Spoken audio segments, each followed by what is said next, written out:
Michael sighed, stacking another pile of towels on the shelf.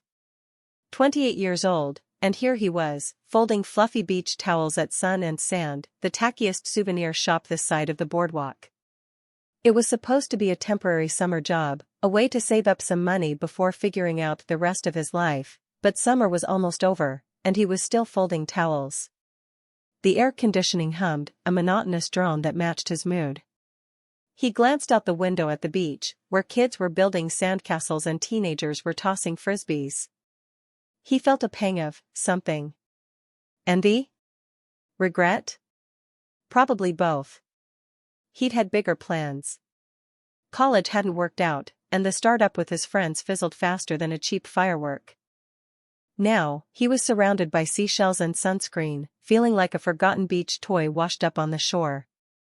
Mr. Henderson, the owner, a man whose skin resembled tanned leather, shuffled past. "Looking busy, Michael?" he rasped, though he didn't wait for an answer. "That shipment of inflatable flamingos is in. Get to it." Flamingos. Of course. Michael plastered on a fake smile and headed towards the back room, the weight of his unfulfilled potential settling heavy on his shoulders. He felt like he was wading through molasses, each day stickier and slower than the last. This wasn't how things were supposed to be. He was stuck, bored, and pretty sure he smelled permanently of coconut-scented sunscreen. He needed something, anything, to break the monotony. He wrestled a particularly stubborn flamingo out of the box, its plastic beak digging into his arm. Just what he needed. A customer entered the store, the little bell above the door jingling merrily, a sound that usually irritated him, but today offered a tiny flicker of hope for distraction. He glanced up, ready to plaster on his customer service smile, but paused. It was a girl, maybe 17 or 18, with bright, curious eyes and a cascade of wavy brown hair. She was wearing a sundress, the kind that looked effortlessly cool even though Michael knew it probably took hours to find the perfect one. Nothing unusual there, except, he felt like he'd seen her before. She wandered through the aisles, seemingly examining everything but not really focusing on anything. He watched her, trying to place her. Had she been in the store before? Was she a local? He couldn't quite put his finger on it. She stopped in front of the display of miniature lighthouses, picking one up and turning it over in her hands. As she did, she looked directly at him, a small, knowing smile playing on her lips. There was something familiar in her eyes, a spark of recognition that made him feel uneasy. He definitely knew her from somewhere. But where? He racked his brain, trying to sift through the countless faces he'd seen over the years. It was no use. She was a complete blank. He was terrible with faces. He chalked it up to another tourist, and started to turn back to the flamingo, when she spoke. "Wow, Michael," she said, her voice a playful melody, "it really is you. I almost didn't recognize you." Michael blinked, caught off guard. "I'm sorry," he stammered, "do I know you?" She laughed, a bright, tinkling sound that echoed through the store. "Seriously? It's Sarah. Sarah Thompson? Remember? Ponytails? Terrible tantrums if I didn't get the blue sippy cup?" His eyes widened. "Sarah Thompson? Little Sarah Thompson? The girl who used to smear mashed peas in her hair and hide his car keys in the sandbox?" This sophisticated young woman was that Sarah? "Sarah," he repeated, dumbfounded. He took a closer look, and suddenly, he could see the faint traces of the little girl he used to babysit. The shape of her eyes, the way she tilted her head when she smiled, but everything else was different. She was all grown up. "The one and only," she confirmed, still smiling. "Although, I prefer to think my tantrums have improved with age. Though I still prefer a blue cup." She paused, her eyes scanning his face. "You look surprised," she observed, her tone laced with amusement. "And maybe a little older than I remember. All those years of dealing with me must have really taken their toll." Michael felt his cheeks flush. He hadn't expected to see her, especially not like this. The years had been kind to her, and less so to him, apparently. He mumbled something about time flying, feeling incredibly awkward. It certainly does, Sarah agreed, her smile widening. Especially when you're having fun, or bossing around a very persistent 6-year-old. Michael's mind flashed back to a sweltering summer afternoon, almost 12 years ago. He was 16, sporting a questionable haircut and an even more questionable attitude, trying to wrangle 6-year-old Sarah into taking a nap. No. I don't want to. Sarah had shrieked, her face red and blotchy. She was wearing her favorite princess dress, the one with the itchy sequins, and clutching a well-worn stuffed dragon. Sarah, it's nap time, he'd insisted, his voice cracking with teenage awkwardness. Mrs. Thompson said you have to. But I'm not tired, she'd wailed, launching herself onto the sofa like a miniature missile. He remembered his frustration mounting. He was supposed to be studying for his driver's test, not negotiating with a pint-sized dictator. In a moment of sheer desperation, he'd pulled out his secret weapon, the tickle monster. He'd chased her around the living room, making silly monster noises and tickling her relentlessly until she dissolved into giggles. Eventually, exhausted from laughing, she'd grudgingly agreed to lie down. But not before dictating a very specific set of conditions: 3 stories, a glass of water with exactly 4 ice cubes, and a promise that he wouldn't leave the room. He'd felt ridiculously proud of himself for winning, even though he knew he'd been completely manipulated. He had been so bossy, laying down the law like he was some kind of tiny tyrant. He just didn't know how else to handle her. Snapping back to the present, Michael found Sarah watching him, a mischievous glint in her eyes. You were so strict, she said, shaking her head playfully. Remember the no sugar after 7 p.m. rule? Or the 3 books max before bedtime? I thought you were the meanest babysitter ever. He winced. I was just following your parents' rules, he mumbled, feeling defensive. Oh, I know, Sarah said, waving her hand dismissively. But you enforced them with such enthusiasm. It was like you were training me for military school. She picked up a small, plastic shark with googly eyes and pretended to inspect it with mock seriousness. And the sunscreen rule, she continued, her voice dripping with mock horror. Every 2 hours, without fail. Even if I was building the most magnificent sandcastle the world had ever seen. Ruined so many architectural masterpieces, Michael, so many. He couldn't help but crack a small smile. He had been a stickler for the rules. He'd been so worried about doing everything right, about being responsible. It seemed silly now, looking back. Okay, he conceded, I might have been a little overzealous. A little? Sarah raised an eyebrow, her smile widening. You once grounded me from watching cartoons because I used too much glitter on a drawing of Mr. Snuggles. Mr. Snuggles, Michael. He deserved all the glitter. Michael shifted uncomfortably, the plastic flamingo suddenly feeling heavier than ever. Sarah's playful teasing was making him increasingly flustered. It wasn't just the age difference, or the fact that she was reminding him of his past awkwardness. There was something else, a subtle flirtatiousness in her tone that he wasn't quite sure how to handle. He cleared his throat. So, he said, forcing a casual tone, what brings you here? Back in town for the summer? He gestured vaguely around the store. Looking for a glitter-covered shark, perhaps? He hoped the joke landed, but Sarah just smiled, unfazed. Actually, she said, placing the plastic shark back on the shelf, I'm visiting my grandparents. They still live in the same house, you know. The one where you used to make me eat all my broccoli. Michael winced again. The broccoli incident. He'd almost forgotten about that one. Look, he said, trying to steer the conversation in a different direction, it's great to see you, Sarah. Really? But I should probably get back to work. Mr. Henderson is particular about the inflatable flamingo situation. He started to turn away, hoping she would take the hint. He really didn't want to delve any deeper into the archives of his babysitting past. The memories were too embarrassing, and Sarah's presence was too distracting. He just wanted to fold towels and avoid further scrutiny. But Sarah wasn't ready to let him off the hook just yet. "Oh, don't let me keep you," Sarah said, her eyes sparkling with amusement. "I just need to find one little thing."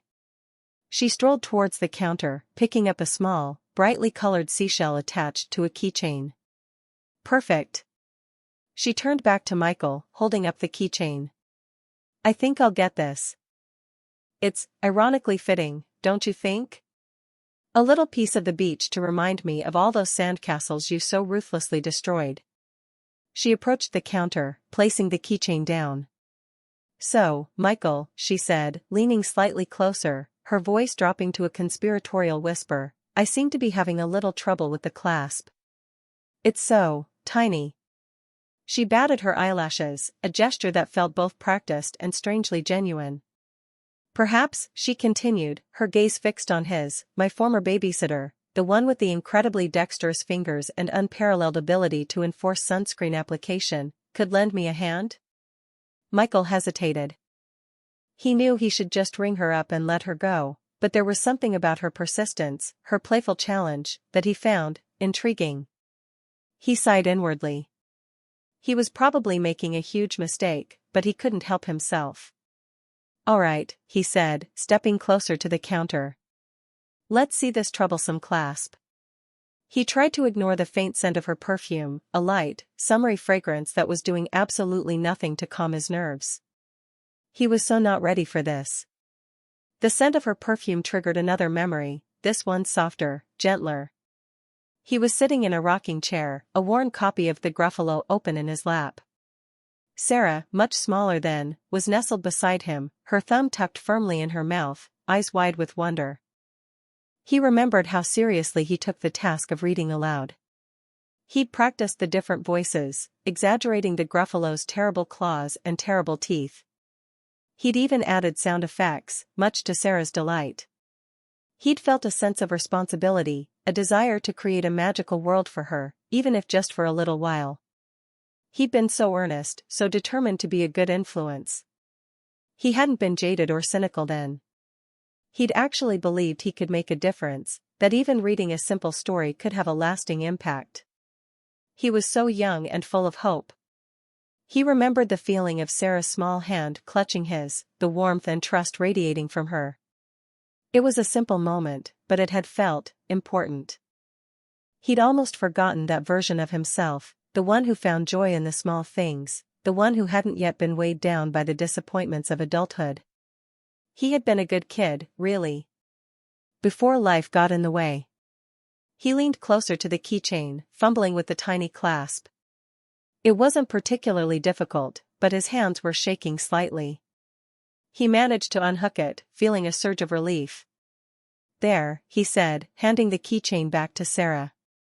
"All fixed." Sarah took the keychain, her fingers brushing against his. She held his gaze, her eyes filled with an unreadable expression. "You know," she said softly, her voice a low hum, "it's funny, isn't it?" She paused, her smile playing on her lips, but this time it didn't feel quite so playful. There was a hint of something else there, something knowing.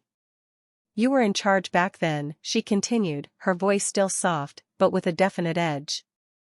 She tilted her head, her eyes locking with his. "You made the rules.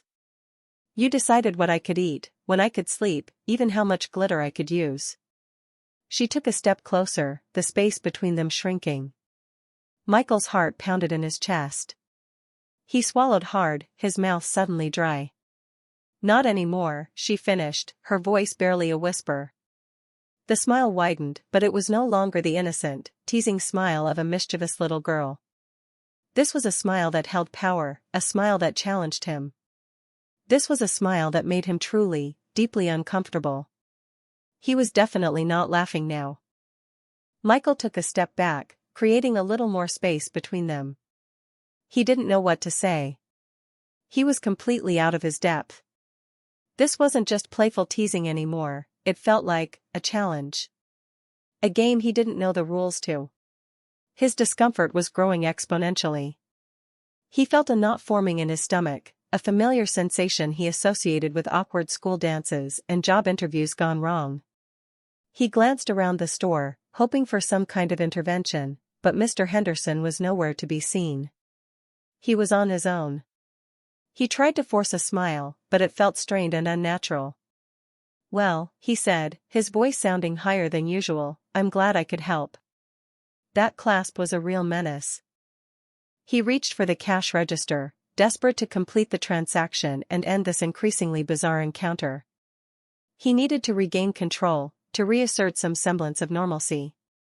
He punched in the price of the keychain, his fingers fumbling on the keys. He was clearly not enjoying this attention. It was too intense, too focused, too something. He wasn't used to being the object of anyone's interest, especially not the interest of a beautiful, competent young woman who used to smear mashed peas in her hair. He felt exposed, vulnerable, and utterly clueless. He just wanted to disappear. Sarah paid for the keychain, her smile lingering as she took her change. "It was really nice seeing you, Michael," she said, her voice softer now, almost genuine. "Maybe I'll see you around." And then, she was gone. The bell above the door jingled again, and Michael was left standing there, feeling like he'd just been through a whirlwind. He took a deep breath, trying to regain his composure.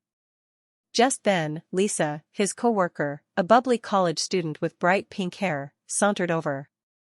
She'd been stocking the shelves with miniature seashells and had clearly been observing the entire interaction. "Wow, Michael," she said, her eyes wide with amusement. "Who was that?" "She was totally flirting with you." Michael groaned. "Don't even start, Lisa," he said, rubbing his temples. "It's complicated." "Complicated how?" Lisa pressed, her curiosity piqued. "She seemed pretty into you. Kept calling you by your name, lots of eye contact, and that little keychain clasp incident? Classic flirting maneuver." Michael sighed. "She used to be my babysitting client," he explained, reluctantly. "Years ago. She was like 6 years old." Lisa's eyes widened even further. "No way. Seriously? That's intense. But hey," she added with a wink, "you've still got it, I guess." She giggled and went back to her seashells, leaving Michael to grapple with the aftermath of Sarah's unexpected visit. "Yeah, right," Michael scoffed, trying to sound dismissive. "She's just messing with me. We have history. A long, glitter-filled, broccoli-induced history." He tried to brush off Lisa's observation, but he couldn't deny that Sarah's visit had rattled him. He found himself staring blankly at the inflatable flamingos, his mind replaying the encounter over and over again. He thought about how much time had passed. 12 years. It seemed like a lifetime ago. He was a completely different person then, a kid trying to figure out his place in the world. And Sarah, she was a tiny, demanding whirlwind of energy and glitter. Now, she was a young woman, confident and self-assured, with a mischievous glint in her eyes that hinted at hidden depths. He wondered what she was really thinking, what her motives were. Was she genuinely interested in reconnecting? Or was she just looking for a way to stir up some old memories, to remind him of a time when he was, in her words, in charge? He couldn't shake the feeling that he was missing something, that there was more to this encounter than met the eye. He was still stuck in the souvenir shop, folding towels and wrestling with inflatable birds, while Sarah was out there, living her life, exploring new possibilities. He felt a pang of something. Not quite envy, but something close to it. Maybe it was just the realization that time kept moving, whether he was ready for it or not. The rest of the afternoon crawled by, each minute feeling like an hour. Michael tried to focus on his work, but his mind kept drifting back to Sarah, to her knowing smile, to her whispered words. He couldn't shake the feeling that something significant had shifted, that his life had been subtly, irrevocably altered. Just as he was starting to convince himself that he was overreacting, that Sarah's visit had just been a harmless trip down memory lane, the bell above the door jingled again. He glanced up, half expecting to see Mr. Henderson with another shipment of inflatable oddities. Instead, it was Sarah. She was wearing a different dress this time, a simple white sundress that showed off her tan. She looked effortlessly beautiful, radiating a confidence that made Michael feel even more self-conscious. She walked straight towards him, a small, slightly sheepish smile on her face. "Hey," she said, her voice hesitant. "Hey," Michael replied, his heart pounding in his chest. He couldn't help but notice that Lisa was watching them again, her eyes wide with curiosity. Sarah stammered, her usual confidence faltering slightly. "I forgot to ask, do you know if there's a good place around here to get ice cream? My grandparents are craving some, and I'm completely clueless about this town." Michael raised an eyebrow, skeptical. "Ice cream? Really?" It was a pretty flimsy excuse, but he couldn't deny that he was intrigued. She was back.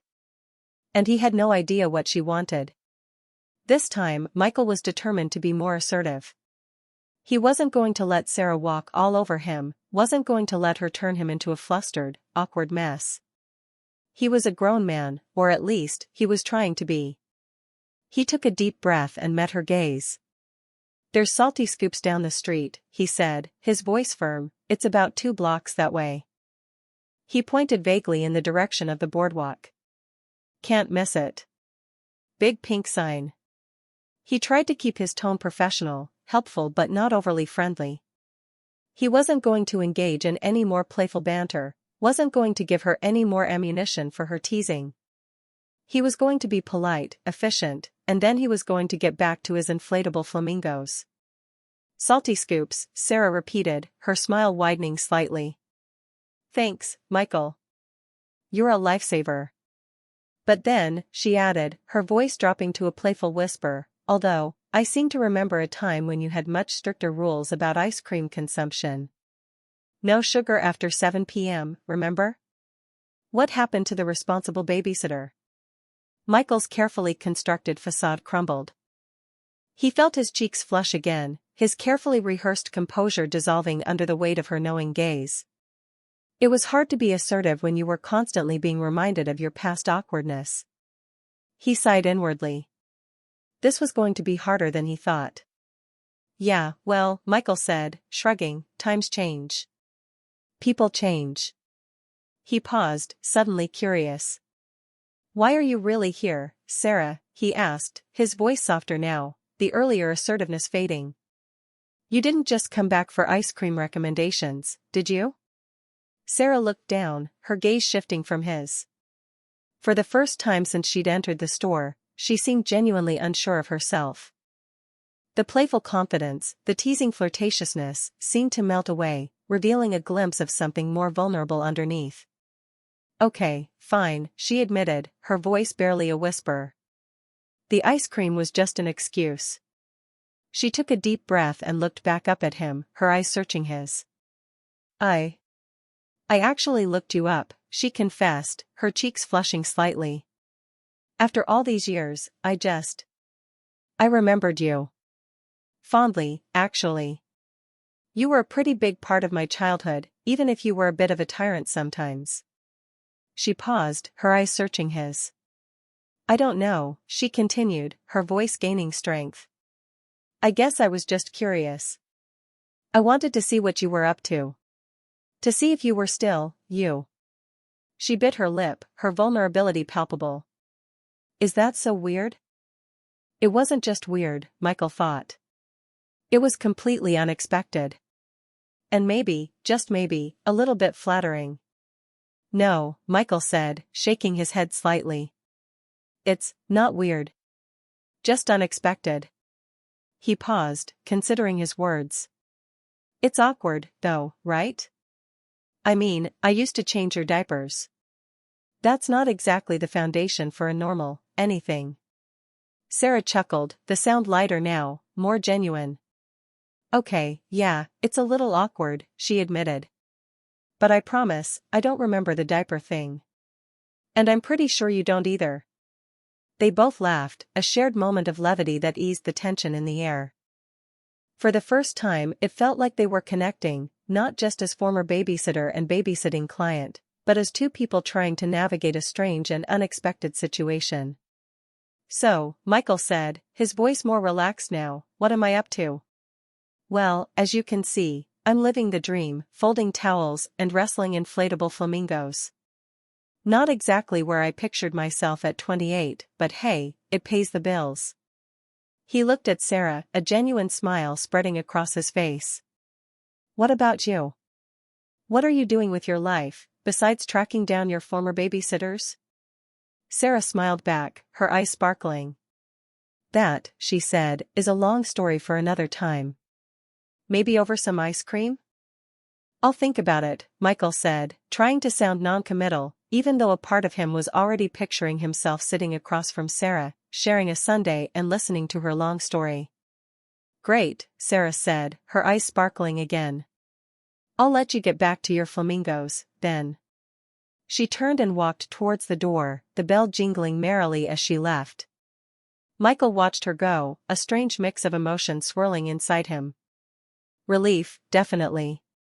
Confusion, probably. But also, something else. Something akin to anticipation? Lisa sauntered over, a knowing smile on her face.